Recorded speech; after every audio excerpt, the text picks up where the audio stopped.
Hello, and welcome to the Dose of Inspirational Life podcast, where we embark on a transformative journey with the Community Migrant Resource Centre and the Cancer Institute New South Wales, delving into the critical role of healthy living. I'm your host, Shika, and with us today is a very special guest from the Cancer Institute New South Wales, Nikki Woolley. She brings expertise and insights into the transformative power of embracing a healthier, more mindful way of life. Join us as we discover together how these choices can significantly reduce the risk of cancer and enhance our overall well-being. Hello, Nikki. Welcome to the podcast. Hello, thank you for that introduction. Thank you for your time today, Nikki. So just for the audience today, if you could just share a little bit about you, Nikki, just so we can get to know you a little bit better. Yes, I'm really interested in health and well-being, and what I'm hoping we're going to talk about today are the things that we can do to increase our own personal health, and a little bit about the pressures that there are around us which impact our health as well. So there's some parts of that we can change and some of those parts that we can't change. In my own life, I'm 58 now. My whole life I've been really interested in this subject, and over time I've made quite a lot of changes to my health and well-being in small ways, and so I'm hoping I can share some of those stories today. I suppose the most important thing from my perspective is that we support each other as we make healthy living changes, because it's not easy to make changes in our own life, and I know people have helped me along my way. So I'm hoping that we can have a conversation about some different things that will help others. Thank you, Nikki. That sounds awesome.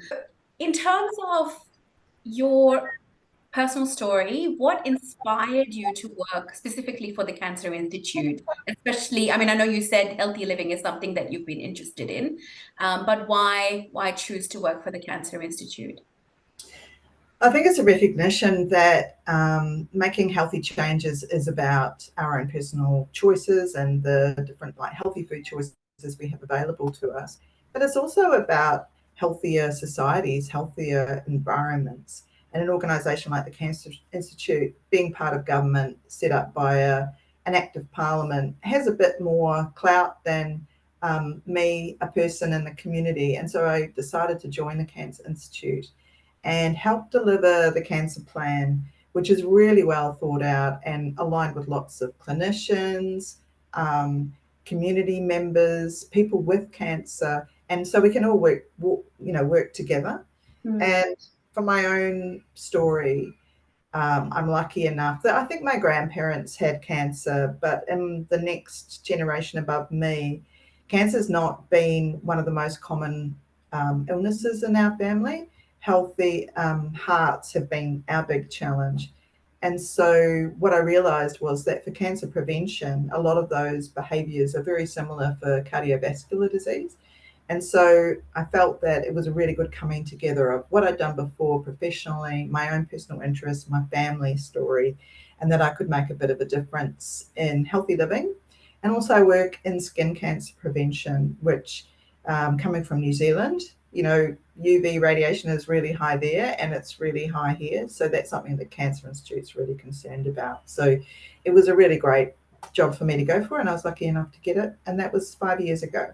Yeah, no, that's good. It is a pretty horrible disease, Nikki, but my personal story, just in terms of background, is that my dad passed away last year from this horrible disease. And so when an opportunity came to talk about this, I just wanted to be part of it because it's important to, of course, there are lots of materials out there, but I wanted it to be my story as well, part of my story. So in terms of promoting healthy living, how do you personally prioritize your health and well-being? Yeah, I think when it comes down to it, it has to be something that works for you. For me, I go out for a bike ride or a walk in the morning, and then also later in the day, I try and do something else. So I do 2 things a day, and then if I miss one, then I've always got the backup one later in the day. Also, we're pretty keen on eating healthy.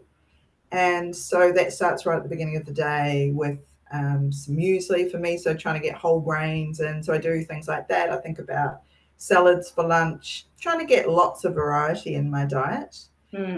Also, when I'm outside, I know that UV is really high quite early in the day now and goes quite high quite late in the day. And I've had quite a lot of sun exposure over the years, and since being at the Institute, I know that I actually need to protect my skin. So that means I put on the hat, I put on the long sleeved shirt, and then any exposed skin I cover up with sunscreen. That's been one of the biggest changes I've made since being at the Institute, was realizing that incidental, as you go about your day, not just going out to the beach or going out to a barbecue or going out to have a picnic with friends, it's any time you spend outdoor, it all adds up. And I think a lot of people don't realize that. So that's something else I do. Spending time with friends, spending time with family, having a laugh, having, a game, having a dance, that sort of thing. So I'm always thinking about ways to just enjoy life and make the most of the freedom and the abilities I've got to enjoy my surroundings. So I really try and make the most of that and don't take it for granted. Yes. It's so critical because you didn't just mention nutrition and physical exercise. You also talked about mental health and laughter and spending time with families. And we forget all of that as well because it's so critical to our overall well-being. Yep. Yeah, that's good. Thank you. So let's delve a little bit more into this project and more about Cancer Institute. So can you provide an overview of the Cancer Institute New South Wales mission and initiatives in promoting healthy living and preventing cancer? Yeah, happy to. Cancer Institute New South Wales is part of government, and we were set up in 2003 by an Act of Parliament. And the idea behind the Cancer Institute was that we would be the main cancer control agency, looking specifically at a specific disease within New South Wales Health. And so we're a pillar of that organisation. And being a cancer control agency means that we do whatever we can to reduce the incidence and the impact of cancer in our lives for everyone who lives in New South Wales. So that happens in a range of different ways. My area is prevention, and there's two main kinds of prevention. We call it primary prevention. That's doing the things we can to protect ourselves from the risk factors of cancer. So we do things to build health and build well-being, and also help people change habits such as smoking. So we run the Quitline, and we also have a website called I Can Quit to support people who want to quit smoking. So we also run screening programs, cancer screening, which is so important, and I'm sure we'll talk about that later on, which is ways of early signs of cancer or the changes in your body that lead to cancer, picking those up early, which helps so much with better treatment outcomes. So that's all the screening and prevention side.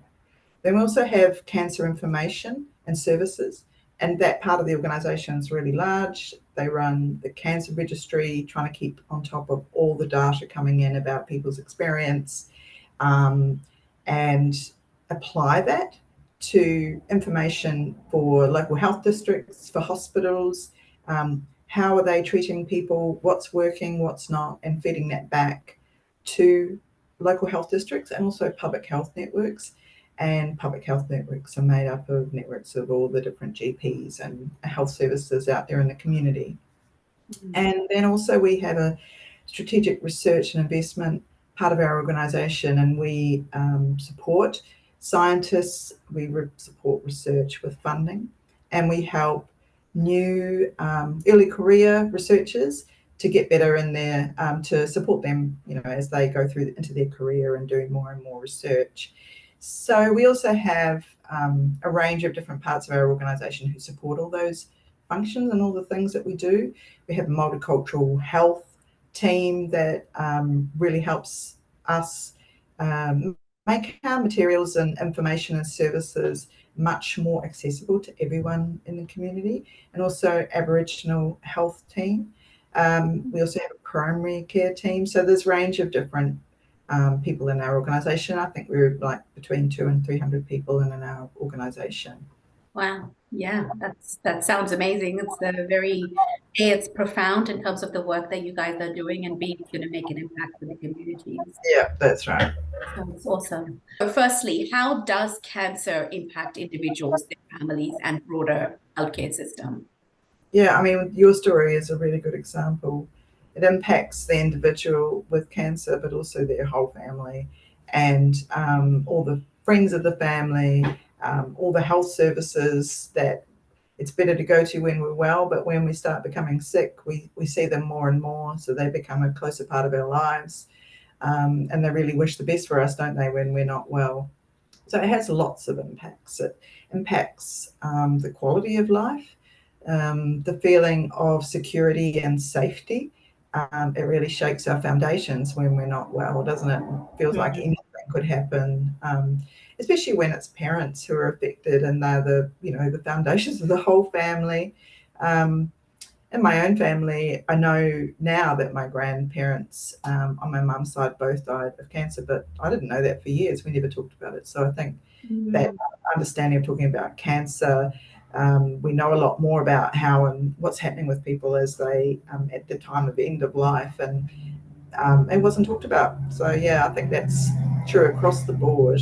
Mm. So I think too that um, health and well-being and prevention of cancer and just being healthy and well-being is so much worth talking about, because the more we can stay well and healthy, the more we can enjoy our lives and flourish. But also, we spend a lot of money on healthcare. So there's quite a burden on the health system. So it impacts families, individuals, families, friends. Health services as well are greatly impacted. And so if there's 150 cases of cancer diagnosed each day in New South Wales, that's 150 people and all their friends and all their families.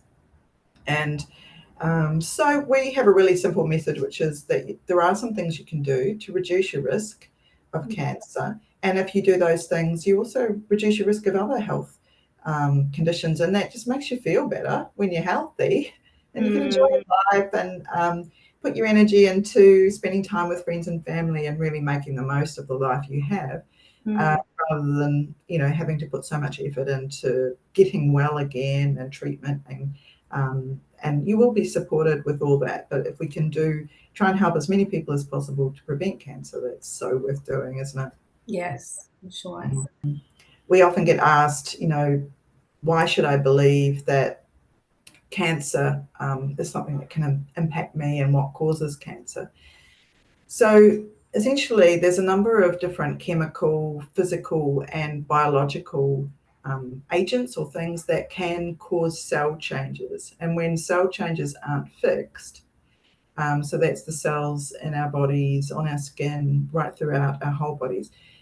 Our body's really good at fixing problems with cells, but sometimes it gets ahead of the body's ability to fix it, and those cell changes lead to cancer.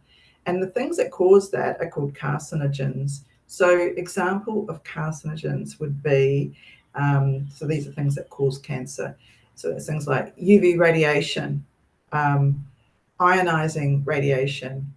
Also, so people who are exposed to radiation at work, that's why when we have an X-ray, there's a barrier put up. There's chemical things that cause cancer, like asbestos. So our understanding has improved so much over the years with all the research that's gone on. But asbestos can cause cancer. Things that are components or chemicals in tobacco smoke and vaping and shisha smoke can cause cancer. And also arsenic can cause cancer. So, and then there's also things like viruses, bacteria, and parasites. So basically anything that impacts with the body creates a challenge for the body's immune system. And when the body's immune system isn't able to identify the risk of the cancer, then that is when cancer starts. And if it can be picked up early, it can often be treated really, really effectively.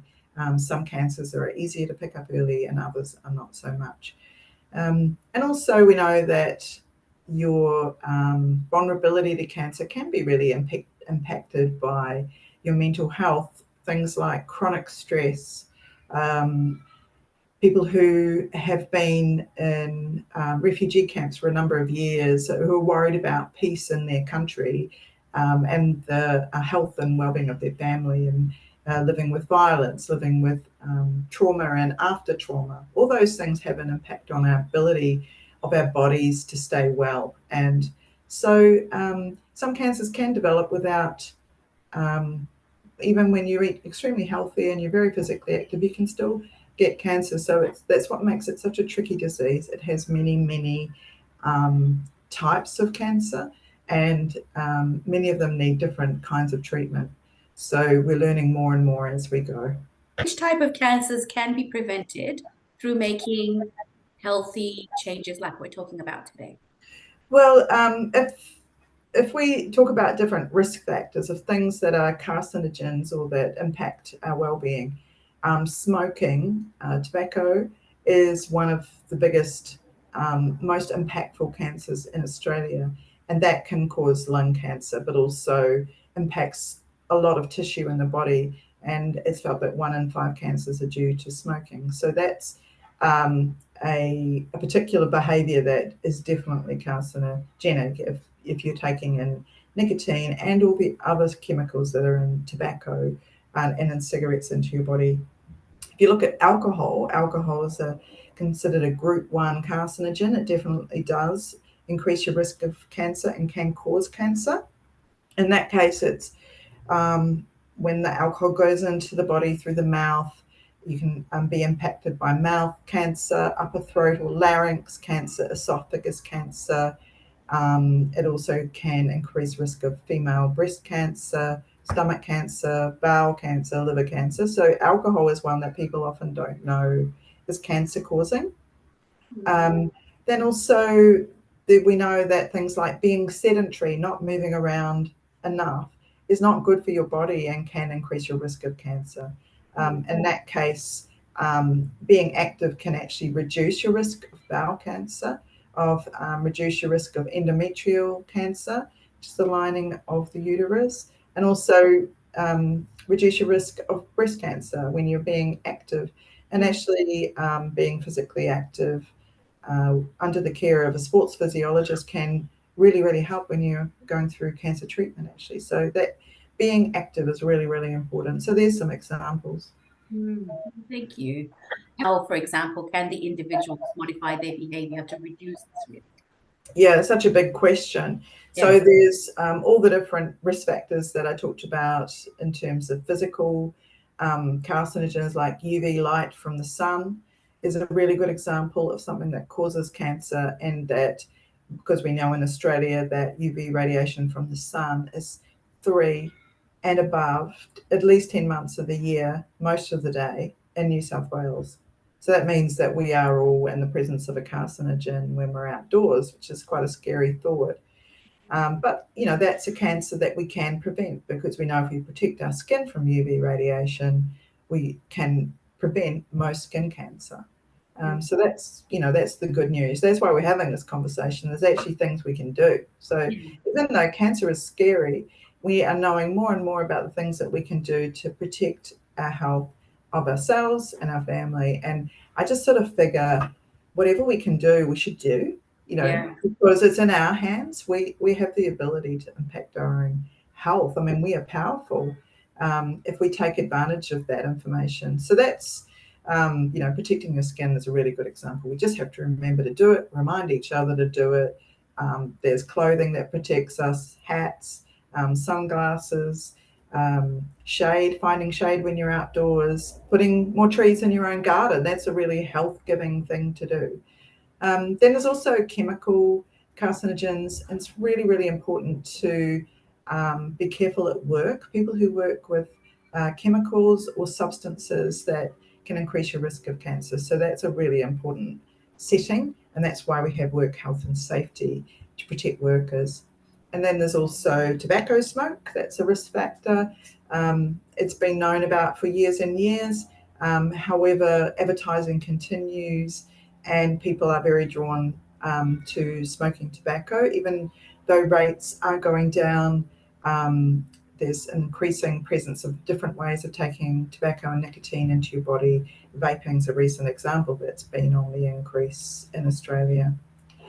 So yeah, there's lots of different chemical carcinogens. Then there's things that are biological, like if we look at the example of a virus, and cervical or cervical cancer, which is cancer of the cervix, which is at the top of the vagina.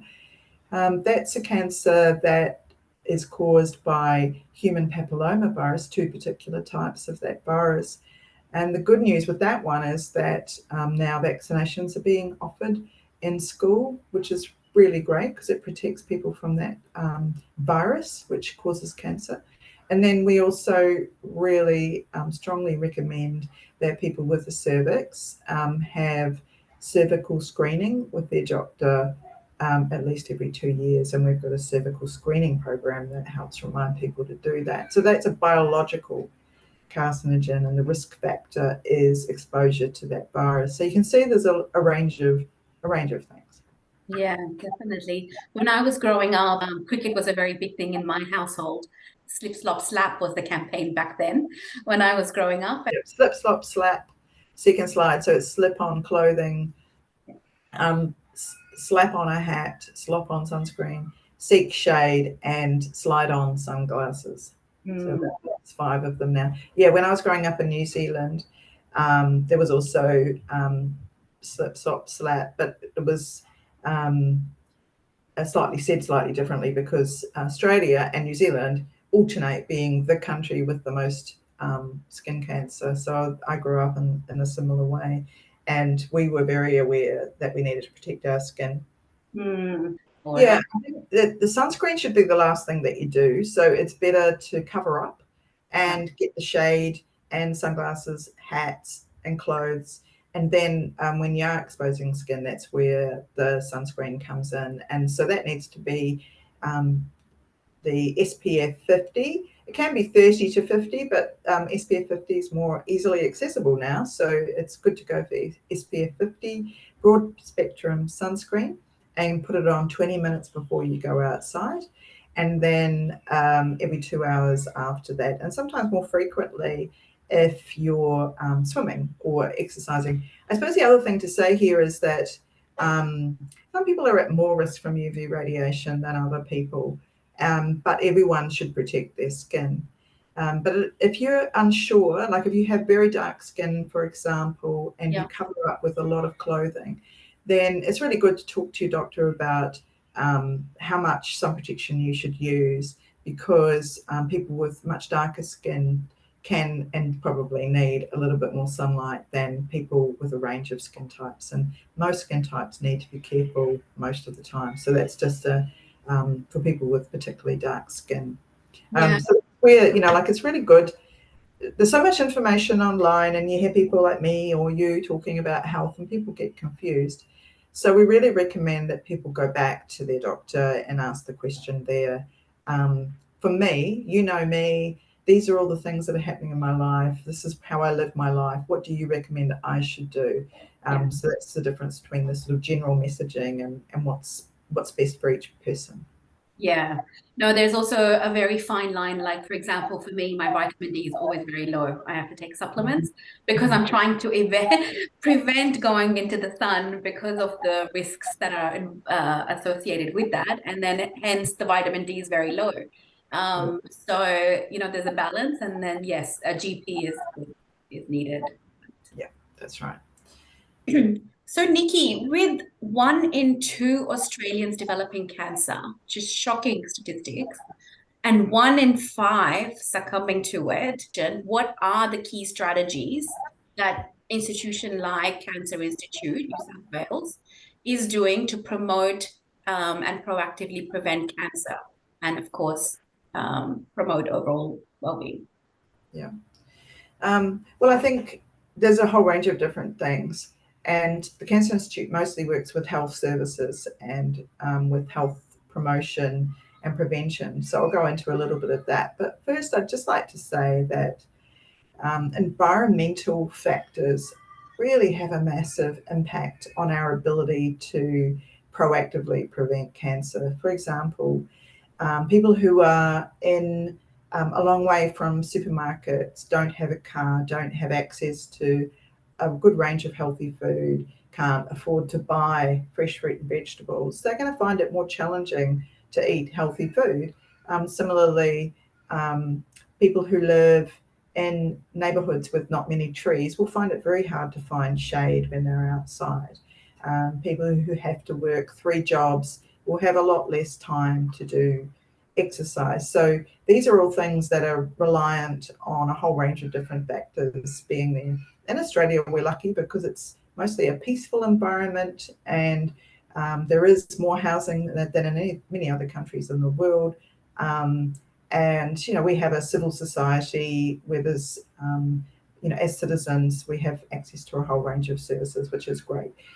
But there's lots we can do to improve that built environment. So, for example, with increased climate change, the heat that we're all experiencing is increasing, and it can be very hard to keep cool in the heat. That is not a risk factor for cancer exactly, but the UV radiation is also a real factor all the time. So if we can do something to reduce the impact of climate change, that will actually reduce the impact of cancer in our lives as well. So that's the built environment side.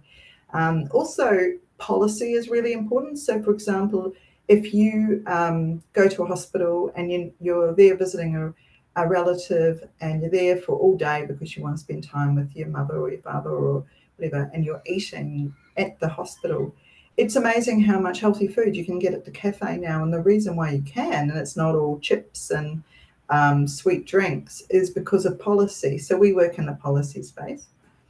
And people don't really see that so much, but it's really important public health work that we do. And then there's also services. So anyone who wants to quit smoking can access the Quitline, and anyone, which if you just Google Quitline or I Can Quit, you'll find that straight away.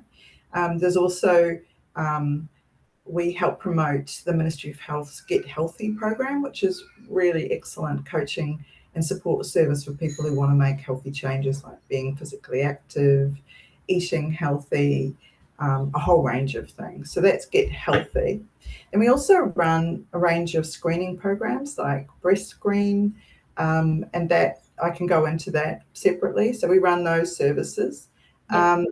But we also do things like, as an organisation, we meet regularly with each hospital and local health district and talk about how cancer services are being run in hospitals and how to make them better, how to improve treatment, how to improve outcomes. So there's a whole, and we talk in the media, we do a whole range of things. We have a lot of different website content, and we run grants to help with community education, especially in communities where there's a range of different community languages spoken. So there's just so much that we try and do to help really proactively prevent cancer, and then when cancer is there, try and help people's experience as they go through that cancer journey. That's awesome. Yeah, and I think coming back to your Quitline thing, I read somewhere that it's 13 Quit, the phone number for Quitline, which is very easy to remember.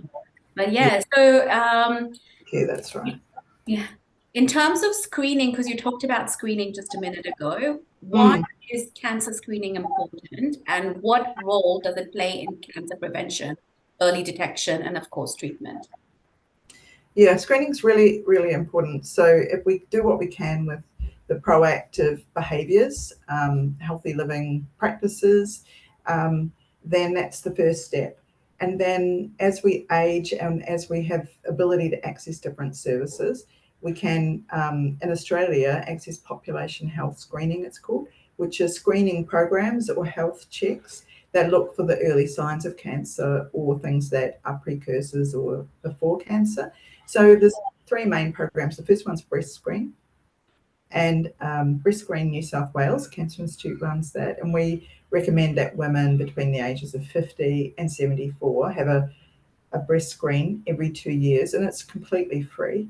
And you don't need to have a doctor's referral. You can just find them online. It's breastscreen.newsouthwales.gov.au, and you can book online at that website, or you can also call 132050 to make an appointment. And there's also a translating and interpreting service that can be made available to help make that appointment. That's brilliant. You go in, you have a screen, it's an imaging screen, which means there's a machine that reads, it helps take images of your body that are reviewed, and then you are advised whether you have a sign that might be something that relates to breast cancer, or it might not be, but to come in for more tests. So it's just about knowing, and sometimes we don't want to know news like that, but it's better to know, because if you can detect some changes early, then your treatment chances are miles higher. So that's BreastScreen. Another one is cervical screening. I mentioned it before that there's a vaccination for young people in our schools to prevent human papillomavirus that leads to cervical cancer. But also there's a screening program. And this is a test that's free for most people with a cervix from 25 years to 74 years. Sometimes, so you go to your doctor for this one. Sometimes there's a small fee, but it can be bulk billed. And the really excellent thing with this is that now there's a new way of getting a cervical test where you can collect your own sample in the doctor's rooms, which is often miles more comfortable. But some people prefer to have the doctor or nurse do it, which is fine as well. So that's called cervical screening. It's a brilliant service. And again, there's a check of that sample, and you're advised whether to come back for another test or whether you're clear and to come back in 2 years. And then the third one is bowel screening. And there's been advertising on TV about that one as well, called Do the Test. So this is a screening that comes in the mail. Once you hit the age of 50 in Australia, you're sent a free sample, a free test, which basically where you collect 2 samples of poo or stools when you're going to the toilet in the morning or any other time of the day. And you keep them cool and then put them in the post, and then that's tested for signs of blood. It's called fecal occult blood test, FOBT. And blood in your poo can be an early sign of a problem like bowel cancer. It could be something else as well. But then what happens is your test is screened, and then you're advised whether you need to have a further test or not. And they say your test is clear, you're fine. Have another test in 2 more years. So you can get information on that at cancer.newsouthwales.gov.au, and then a / and do the test. That's information on that one. So they are the 3 main tests. There's a range of other tests that your doctor can do with you, but these are the population-wide screening programs that are available across Australia. Yeah, actually, we are so blessed and very lucky. So for those people in Australia listening to this podcast, please go and have those tests done. Regarding bowel cancer, we're going to do a podcast on this in a couple of weeks' time. So that will be posted soon after Nikki's podcast on the bowel cancer, a little bit more information on that as well. Yeah, great. Yeah, okay. So now let's go back to the healthy living. How does leading a healthy lifestyle contribute to reducing the risk of not only cancer, but other diseases like diabetes and disease? Yeah, well, I think the main thing is we call it a healthy lifestyle, healthy living. And it's basically how we all used to live pre-industrial age, which was, we'd work hard, we'd eat the food that we grew, we would be physically active during the day. But now we have much more variety of food available. And so what we're asking people to do is make the most of all those choices that they have. And if they stay well and have a healthy lifestyle, that basically means that you really get to enjoy life because you feel good. You feel good when you're being physically active. You feel good when you've had a healthy meal. You don't feel really weighed down by it. Also, we have so many food choices now. For cancer prevention, we talk about eating the rainbow, is one way of putting it. Yeah. which means um, keep eating lots of different kinds of foods, different kinds of vegetables. The more choice of foods that you eat, especially the fresh fruit and vegetables, the better, really, because all of those fruits and vegetables have fibre in them and have vitamins, minerals that your body can take up and protect. So healthy eating is one, and I can go into that in a bit more detail. But also, while we're thinking bigger picture, so healthy eating is really, really important. As much as you're able to with the money that you have, the food that you can buy, it doesn't have to be fresh fruit and vegetables. It can be frozen. They're also really healthy. And growing your own food, of course, is also really good. Then there's also physical activity and just being active, not just sitting and watching TV. They found that even if you do a lot of exercise, if you spend the rest of your day sitting down, I'm sitting down right now at a desk, but I have a desk that sort of goes up or down.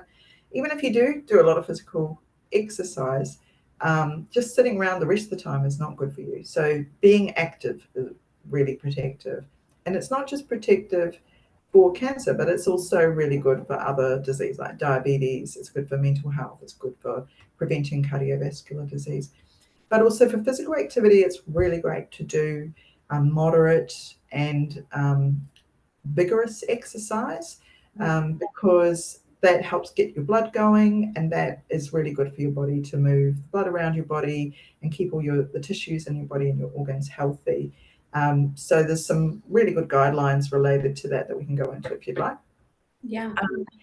And there's also a range of other things. Limiting your alcohol intake is really, really important. And yeah, the tobacco that I mentioned before. So it all adds up to what we call a healthy lifestyle. But what I think is really important for people to remember is that any small change is a good change.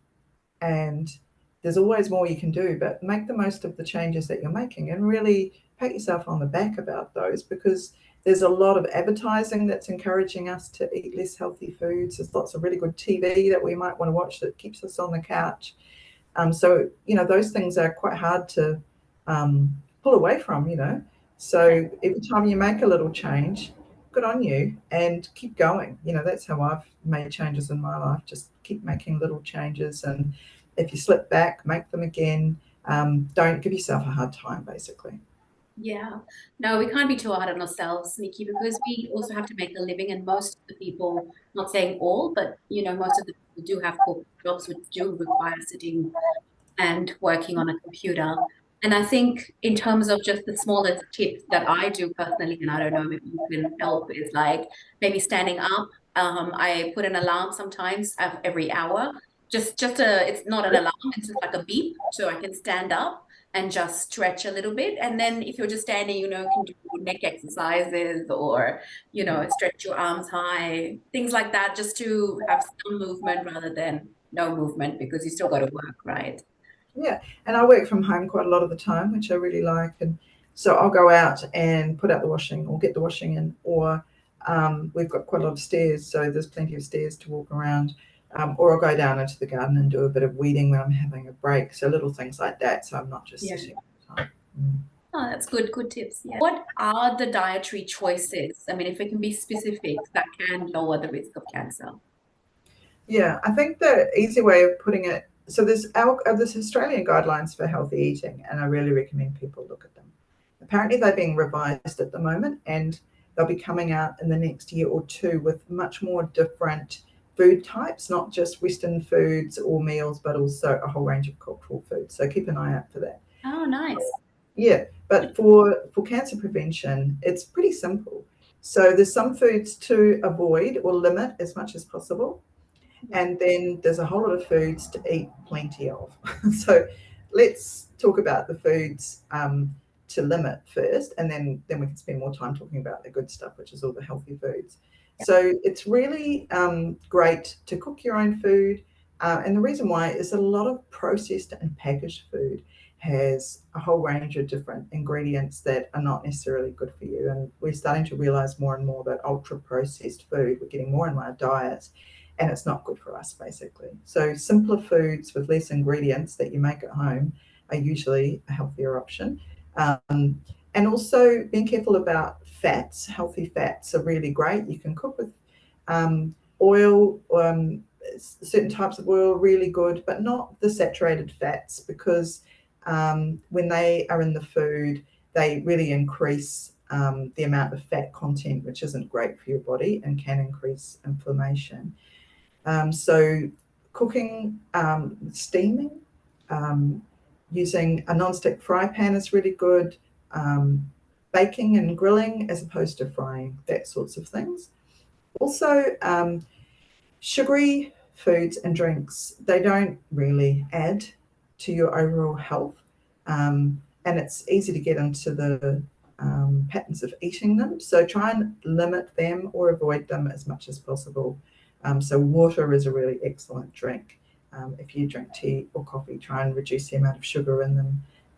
Alcohol has quite a lot of sugar in it as well. So alcohol, there's no safe limit for alcohol for cancer prevention. It is a carcinogen. But for people who do drink, if you follow the Australian guidelines, then that's really good. That reduces your risk of cancer. And that means no more than 10 standard drinks a week. And a standard drink would be a small glass of wine, for example, or a small stubby of beer, although sometimes those small bottles of beer can actually be more than one standard drink. It says it on the label. So we recommend people avoid or limit alcohol. So it's 10 drinks over a week, but also within that week, no more than 4 on any occasion. So for people who like to drink at social occasions, it's really important not to have more on a single night in that week of no more than 10 alcoholic drinks. Then also, and that's a food, alcohol is a food. And it doesn't, it has calories, so it's part of your overall dietary intake. So then also processed meat is not good for sausages, bacon, all of those types of foods are not good. And also it's good to reduce red meat as much as possible. People are wondering, sometimes they wonder about, cooking meat and what is it that causes the cancer? Well, there's a few different things. There's a chemical in red and processed meat, which is called Heim, and it's broken down in the gut.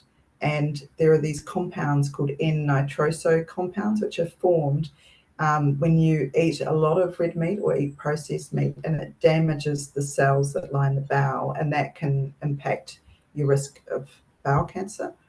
And also cooking meat over direct flame, for example, is also not great to do a lot because it causes fat to drop into the fire, and the flames that can result cause a substance on the food. It's a type of hydrocarbon, and that's been linked to cancer as well. So it's that kind of thing that's a chemical reaction that your body doesn't like, and when it comes into the body, your body finds it hard to handle, I suppose. So that's why we suggest that people avoid processed meat and limit red meat. It is possible to eat red meat as part of a healthy diet. But the other things would be, instead of the meat, there's other forms of protein to eat. So I've been talking for quite a while, and I'll just pause. So is there anything to do with the things that we avoid or limit that you wanted to ask about? Yes, so let's break that down, because while you were talking, I was making some mental notes. So first thing, you talked about cooking in a non-stick pan. Is there a particular pan that people should buy or should avoid? No, I wouldn't recommend any particular one. I think people know who cook, they know what cooking vessel they have where they don't need to use a lot of oil or fat. It's okay to do that for some foods, but it shouldn't be the main way of cooking in the house. Yeah, there's no special particular kind of pan. It's just thinking about ways to reduce the overall consumption of fats when you're cooking. So you eat more raw, if you include more raw and more steamed vegetables, then over time that will decrease the amount of fried vegetables you eat, because there'll be more of the other kind that you eat. So it's just about those sorts of changes. Okay, so and then you talked a lot about red meat as well, and you talked about this substance called heme. Now, a lot of people, enjoy barbecuing red meat specifically. You said that this also causes toxicity, but that's where the joy of the people is. This is the culture of where we live. Yeah. So how do we tell those people where's the balance? I think if you're at a barbecue and you're thinking about what you're eating at the barbecue, then you're the person we're talking to. If you're the person at the barbecue who loves eating meat and you don't want to talk about changing that, so be it. I think I think basically if we can increase the healthy foods, the plenty of grains, plenty of fruit and vegetables, introduce legumes and beans, then the amount of processed meat that we eat will reduce. I think it's great to have celebrations with families, and I think it's good to have special foods, cultural foods. Barbecuing is certainly part of many people's culture in Australia, and they're not going to stop doing that. But it's just to know we're really interested in knowledge and science, and what we know from that is that those kinds of foods shouldn't be eaten as everyday foods, or so this is where we say avoid or limit those foods, especially the processed meat. Red meat's slightly less risky, but it's still not something that should be, a significant part of the diet. Try and reduce it, but do it by increasing the other really delicious foods, so you're not missing out. And then you don't feel like I don't get to eat my favorite food. Your favorite foods can change. You just keep trying different foods, and you'll learn that you can eat a whole range of foods, not just the foods that you're used to eating. So it's about choice and about trying different things. Yes. And that's where all the eat plenty of. So there's so many things that you can eat plenty of. It's great to eat whole grain cereals. It's really great to eat wholemeal breads. They're full of delicious grains. They're so tasty. I'm lucky enough to have a partner who makes bread, and delicious bread full of seeds and grains. Oh my gosh, it's so delicious. And also beans and chickpeas, green beans, lentils, all those foods can be used to make delicious foods like dal, and salads, and a mix of vegetables and grains is so great in a salad. We didn't used to eat, I never used to eat salads like that, but they're great salads. And then there's all the different colours and types of fruits and vegetables, and they're all very good for us, and especially green and leafy vegetables, and red vegetables, beetroots. All those foods are so good for us. And overall, we know the population is eating less fruit and less vegetables. So if we could all increase that sort of eating, then it wouldn't be so much a giving up of other things. It would just be the proportions would shift into a healthier balance. Fiber, of course, which is really good for the healthy gut. So how can individuals get fiber in their diet? Yeah, lots of fruits and vegetables, and different kinds of fruits and vegetables. Fiber is basically material in the food that doesn't break down, and it helps make your gut more healthy. The grains, trying to eat more of the whole grains and wholemeal rather than white or completely bleached kind of flour foods. And they're okay to eat occasionally, but as much as you can have whole grains, it's really great. And for breakfast cereals, similarly, you can have more grainy kind of breakfast cereals, or rice, whole grain. Brown rice has got more fibre in it than white rice, although white rice is nice as well. Also legumes, beans, chickpeas, lentils, they have really good fibre in them. So there's a range of different ways.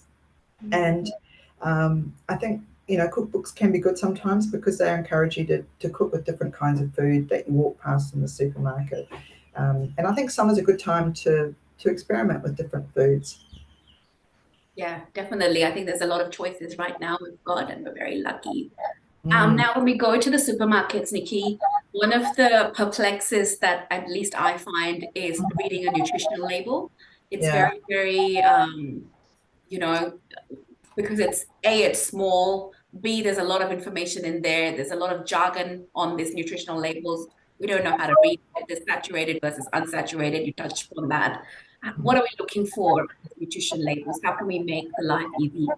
Yeah, they are challenging, and it's good to know that if you want to connect in with community health centres near you, sometimes dietitians there will run supermarket tours, and they'll help you look at labelling. But a few things to look at. So we're lucky in Australia because packaged foods do need nutrition labels.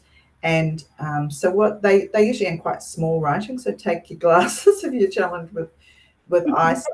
And a couple of things to look out for is the amount of servings in the package. That's one of the first things. So it will say, I've got an example in front of me at the moment, and it says servings per package 11. So that means that if you look at the overall package and you think, I want to eat half this package, then that equals 5 servings of that, which means that if it's a high fat, high sugar food, then you're eating more than what's considered 1 serving. So that's the first thing. It's about the proportion that you eat.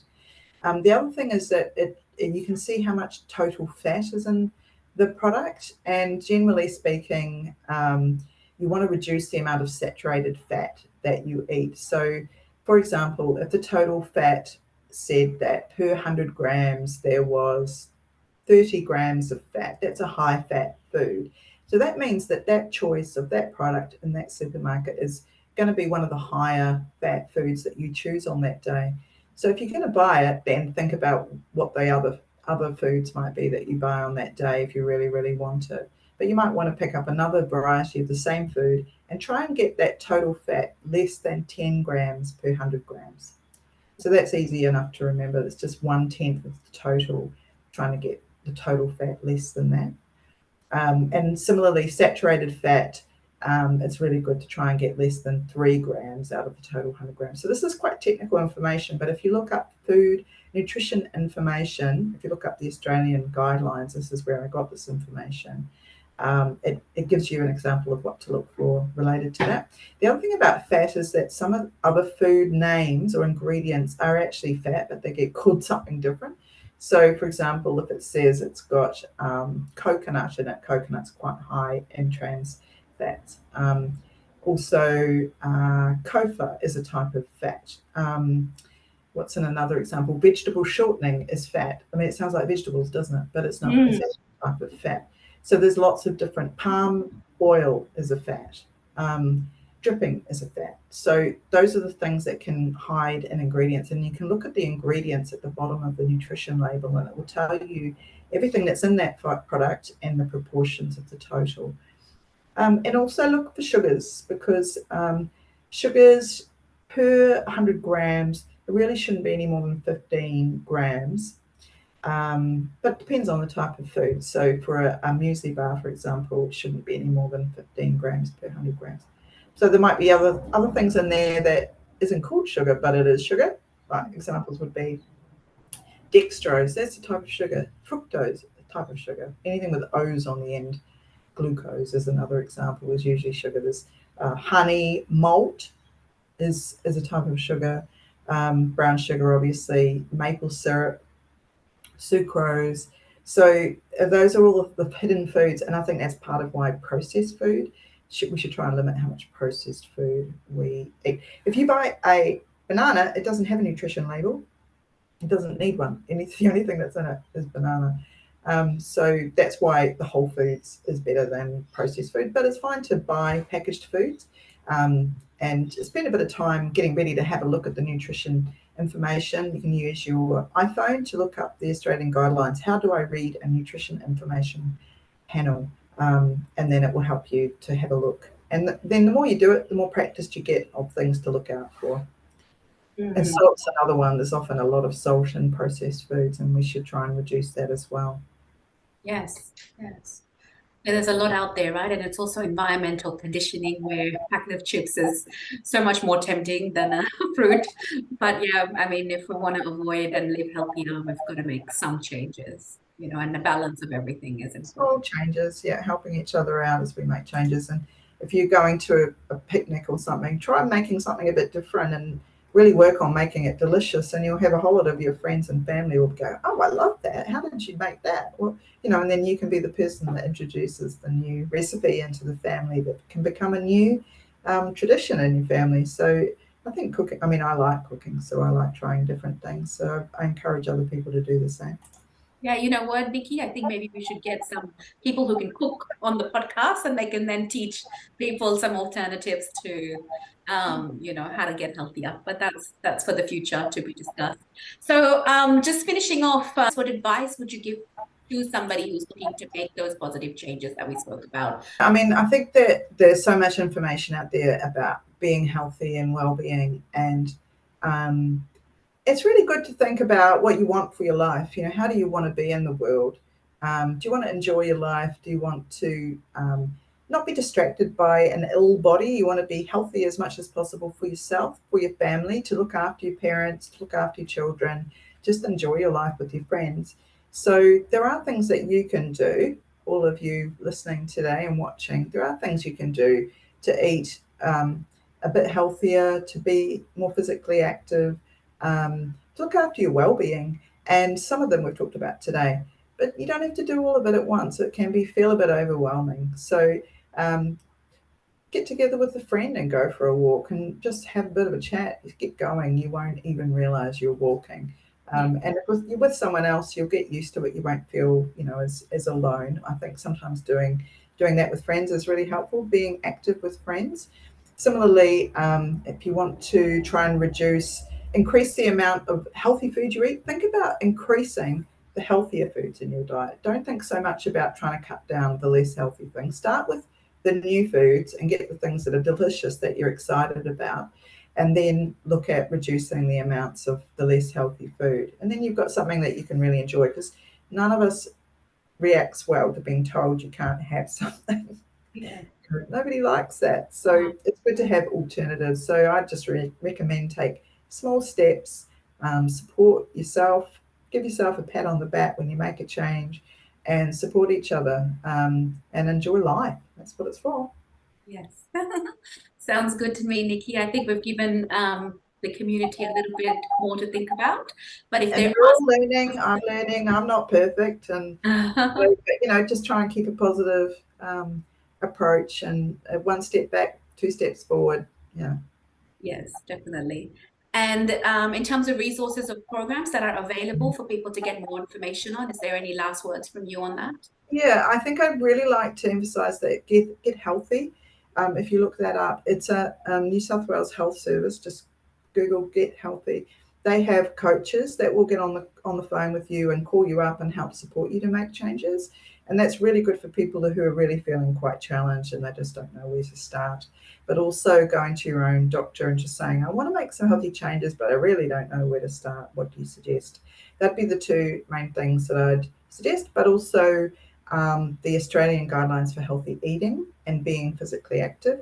And if you want to find any of that, you can go to www.cancer.newsouthwales.gov.au, and that's our Cancer Institute website. And all those links are in those web pages, so that will help you find things. Sounds good. If there are any questions for Nikki, please comment below. Please do not forget to subscribe to the channel, Dose of Inspirational Light, and we will do more of these with the Cancer Institute. Thank you so much, Nikki, for your time today. Thank you. Appreciate it. Thank you. And thank you, everybody, for listening. See you soon. Bye, Nikki. Bye. If you've got any questions, if there are topics that you'd like me to cover, please let me know. And in terms of supporting, I would really appreciate you clicking the subscribe button, to making those comments and liking this video. There is a lot more coming, so please stay tuned. Thank you so much. Bye-bye.